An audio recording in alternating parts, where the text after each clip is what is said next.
Pour les 6 prochaines années, la ville de Bruxelles mise sur le renfort de la sécurité dans l'espace public. Cette ambition se traduit par plus de caméras de surveillance, plus de policiers dans les rues et le renfort de la lutte contre le trafic de drogue. Aujourd'hui, la sécurité, elle est essentielle. Si vous voulez que les gens vivent dans votre ville, ils doivent pouvoir, quand ils sortent de chez eux, se sentir à l'aise.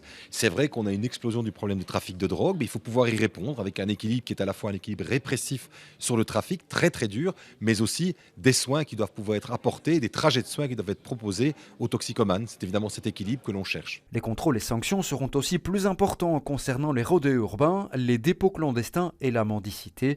Du côté du CPAS, dont la présidence passe aux libéraux, la philosophie change également.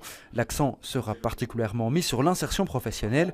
Les bénéficiaires seront soutenus, mais pas sans condition. L'objectif est d'aider, d'accompagner celles et ceux qui sont des bénéficiaires, des pensionnés, des indépendants aussi, qui se trouvent ponctuellement dans des difficultés. Il faudra faire un maximum d'accompagnement, mais il y a effectivement une responsabilité individuelle et qui est le corollaire d'une bonne gestion des deniers publics et de celles et ceux aussi qui travaillent pour pouvoir aider les bénéficiaires du CPAS. Niveau mobilité, les objectifs restent les mêmes que celui du plan Good Move. Plus de sécurité routière, moins de trafic de transit et plus de fluidité.